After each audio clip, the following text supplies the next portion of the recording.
Legend of जियान वू के last part के अंदर हमने ये देखा था कि अपनी डॉल की हेल्प से यू चैन और नी शेंग उस फर्नेस से बाहर निकल जाते हैं जहां पर घोस्ट ऑफ पिल ने उनको बंद कर रखा था। लेकिन घोस्ट ऑफ पिल को दो तालिस्म पेपर में ट्रैप करने के बाद भी वो इनका पीछा करके इनको इंजर्ड कर देता है और नी शेंग जो कि अलग डायरेक्शन में जा रही थी वो सारे एल्डर से मिल जाती है। और यू चैन और घोस्ट ऑफ पिल की बैटल के अंदर यू चैन अपनी इमोर्टल आई की हेल्प से एक ब्लैक फायर इस्तेमाल करता है घोस्ट ऑफ पिल के ऊपर, जिससे घोस्ट ऑफ पिल को अपना हाथ काटना पड़ता है खुद को बचाने के लिए। और इस बात का फायदा उठाकर यू चैन यहाँ से भागने की कोशिश करता है, लेकिन घोस्ट ऑफ पिल उसको इंजर्ड करके उसे नीचे गिरा चुका था। और तभी वहाँ पर यू चैन को बचाने के लिए घोस्ट ऑफ पिल के सामने सारे एल्डर्स और मास्टर आ जाते हैं, जिसके साथ इस पार्ट की स्टार्टिंग होती है। तो इस पार्ट की स्टार्टिंग में जब सारे एल्डर्स घोस्ट ऑफ पिल के पास में आ जाते हैं तब एल्डर बो बोलते हैं कि इसके अंदर से मुझे इविल ब्लड की स्मेल आ रही है। साथ ही इनको ये भी पता चल गया था कि सामने जो बंदा है वो कॉन्गमिंग स्टेज के लेवल 8 पर है। और एल्डर फ्यूज यू घोस्ट ऑफ पिल को देखकर ये बोलते हैं कि तुम्हें तो सिटी ऑफ पिल से निकाल दिया गया था तुम्हारे बुरे कामों की वजह से। और गाइस, सिटी ऑफ पिल एक ऐसी जगह है जहाँ पर सिर्फ एल्केमी करने वाले कल्टीवेटर ही रहते हैं। और मिस जिनी घोस्ट ऑफ पिल से बोलती है कि आखिर मेरा स्टूडेंट यू चैन कहाँ है। और घोस्ट ऑफ पिल बोलता है कि वो मेरे सामने काफी ज्यादा बचने की कोशिश कर रहा था, लेकिन मैंने उसको मार दिया। ये सुनकर मिस जिनी के साथ में सारे एल्डर्स को बहुत गुस्सा आता है, क्योंकि उनके लेट आने की वजह से एक हैंगओवर सेक्ट का स्टूडेंट मारा गया। और मिस जूली को घोस्ट ऑफ पिल की बातों पर यकीन नहीं होता, इसलिए वो यू चैन को ढूंढने के लिए घोस्ट ऑफ पिल के केव के अंदर चली जाती हैं। और इधर मिस जिनी ने अटैक कर दिया था घोस्ट ऑफ पिल के ऊपर, और घोस्ट ऑफ पिल उनके अटैक से बचते हुए उनके पीछे से एक दूसरा अटैक करता है। लेकिन मिस जिनी घोस्ट ऑफ पिल के अटैक से बचते हुए स्काई के अंदर उससे फाइट करने लगती हैं। और तभी इस बैटल के अंदर हैंगओवर सेक्ट के हेडमास्टर आ जाते हैं, जो कि अपनी स्पिरिट स्वॉर्ड रेडी कर लेते हैं। और साथ ही एल्डर बो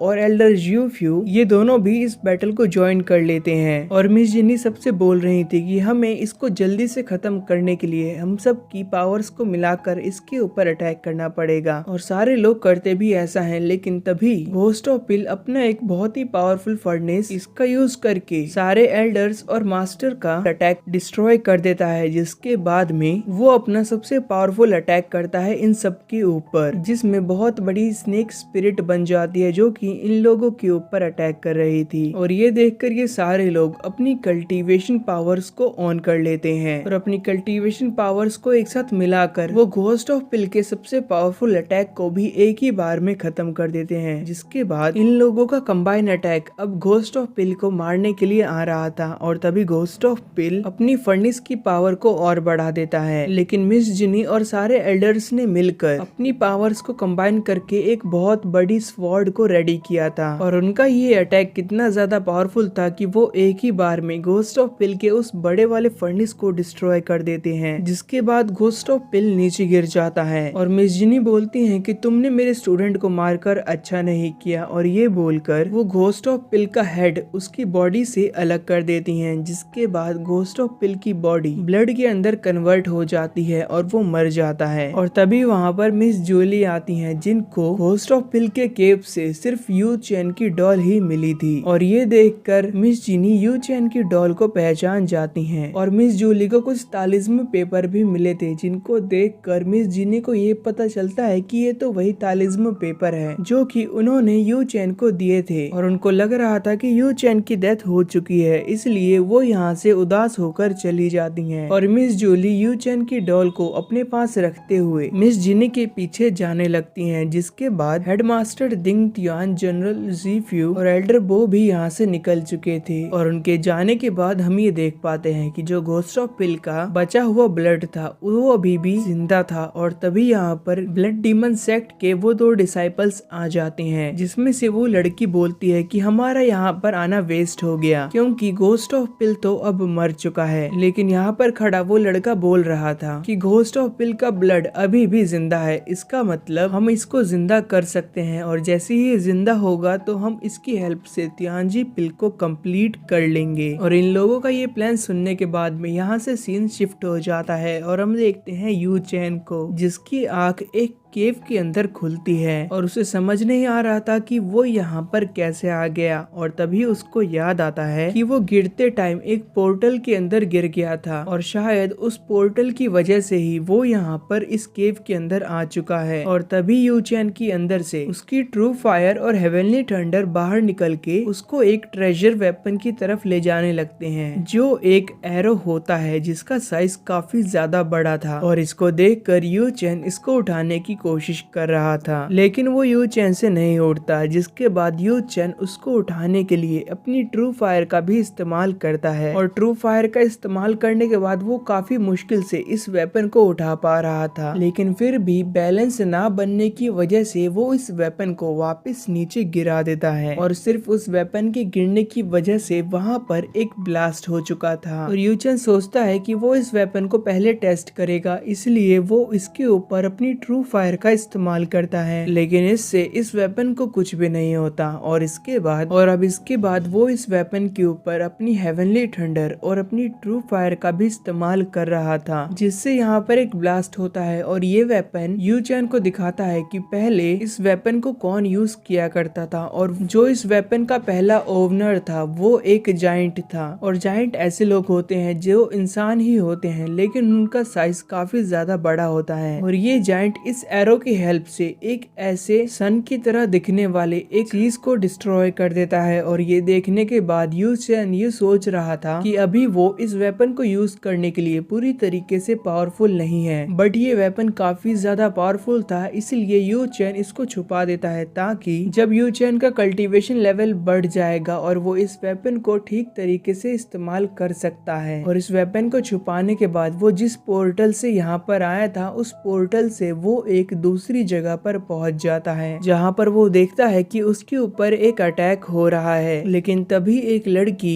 यू चैन के पीछे से आकर उस अटैक को डिस्ट्रॉय कर देती है और वो यू चैन से बोल रही थी कि मेरी फाइट के बीच में मत आओ, क्योंकि यहाँ पर तुम्हारी जान को खतरा है। और यू चैन भी ये सोच रहा था कि घोस्ट ऑफ पिल से फाइट करते हुए उसकी काफी सारी कल्टीवेशन एनर्जी खत्म हो चुकी है, इसलिए वो यहाँ से जाने लगता है। और दूसरी तरफ वो लड़की अकेले अपने एनिमी से फाइट कर रही होती है और उसके एनिमी का अटैक उस लड़की को लग जाता है। और ये एनिमी एक इविल प्रीस्ट होता है जो कि इस लड़की को जान से मारने के लिए इसके ऊपर एक अटैक कर देता है। अब इससे पहले ये अटैक इस लड़की को नुकसान पहुंचाता, तभी यहाँ पर यू चैन आ चुका था। अब इविल प्रीस्ट तो खुश हो रहा था क्योंकि वो सोच रहा था कि वो यू चैन और इस लड़की को मार के इनके आर्टिफैक्ट्स को ले लेगा। और ये सुनकर ये दोनों एक साथ मिलकर इस इविल प्रीस्ट के ऊपर अटैक करने के लिए निकल जाते हैं, जिसमें यू चैन अपनी विंग्स का इस्तेमाल करते हुए इस इविल प्रीस्ट के ऊपर अटैक कर रहा था। और ये इविल प्रीस्ट भी इन दोनों से अकेले फाइट कर रहा होता है, जिसमें ये लड़की पीछे से आकर इस इविल प्रीस्ट को इंजर्ड कर देती है और दूसरी तरफ से यू चैन आकर इस इविल प्रीस्ट को नॉकडाउन कर देता है। और अब ये इविल प्रीस्ट नीचे गिर चुका था और जिसके बाद यू चैन और यहाँ पर ये लड़की आ जाते हैं और इविल प्रीस्ट जिंदा है या फिर नहीं ये चेक करने के लिए वो उसके पास में जाता है, जिसमें यू चैन को फील हो रहा था कि शायद ये मर चुका है। लेकिन वो इविल प्रीस्ट सिर्फ यहाँ पर मरने का नाटक कर रहा था और वो अपने एक अटैक से यू चैन को थोड़ा इंजर्ड कर देता है, जिसके बाद वो यू चैन को गले से पकड़कर उसको मारने की तैयारी कर रहा था। और तभी यहाँ पर आसमान से एक आदमी आ रहा था और उसको देखकर उस इविल प्रीस्ट का ध्यान थोड़ा यू चैन से हट जाता है और इस बात का फायदा उठाकर यू चैन उस इविल प्रीस्ट को अपनी ट्रू फायर की हेल्प से जलाने लगता है। और तभी वो लड़की भी आकर अपने अटैक से इविल प्रीस्ट को स्काई के अंदर भेज देती है और यू चैन उस इविल प्रीस्ट के ऊपर इस्तेमाल करता है फ्लेम ड्रैगन स्लैश अटैक का, जिससे वो इविल प्रीस्ट पूरी तरीके से मर चुका था। और अब वो लड़की यू चैन को उसकी जान बचाने के लिए थैंक यू बोलती है और अपना नाम बताती है जो था यूबी। और तभी स्काई के अंदर से जो आदमी आया था वो था यूबी का ग्रैंडफादर और वो ये चेक कर रहा था कि यूबी ठीक है कि नहीं। साथ ही वो ये भी बोल रहा था कि वो थोड़ा लेट हो गया आने में, लेकिन यूबी जानती थी कि जो उसके ग्रैंडफादर हैं वो दूसरे लोगों के ट्रेजर चुरा रहे होंगे। और अब यू चैन उस इविल प्रीस्ट के पास जो आर्टिफैक्ट थे उनको लेने के लिए वहाँ पर जाने लगता है, लेकिन यूबी के ग्रैंडफादर यू चैन से पहले उस इविल प्रीस्ट के आर्टिफैक्ट के ऊपर हाथ रख देते हैं और उन्होंने यू चैन की ट्रू फायर को पहले ही सेंस कर लिया था। जिसके बाद हम दूसरा सीन देख पाते हैं जिसमें मिस जीनी को यू चैन की बॉडी नहीं मिली थी, इसलिए उन्होंने यू चैन की याद में उसकी एक ग्रेव को बनवा लिया था। और वो ये बोल रही थी कि अगर आज मेरे साथ यू चैन होता तो हम दोनों साथ में 3 सेक्ट कंपटीशन के अंदर जाते। और यू चैन की डेथ की वजह से वो काफी ज्यादा उदास थी, क्योंकि उनको नहीं पता था कि यू चैन अभी भी जिंदा है। और मिस जुनी को उदास देखकर उनकी बहन जूली भी काफी ज्यादा फिक्र कर रही थी मिस जिनी की। जिसके बाद ये दोनों मिलकर हेडमास्टर दिंग तियान के पास में चले जाते हैं, जो कि हेंगुआ सेक्ट के सारे स्टूडेंट के साथ में 3 सेक्ट कंपटीशन के अंदर जाने के लिए यहाँ से निकल जाते हैं। और 3 सेक्ट कंपटीशन के अंदर क्या होगा वो हम अगले पार्ट में देखेंगे। और इसी के साथ यहीं पर खत्म हो जाता है।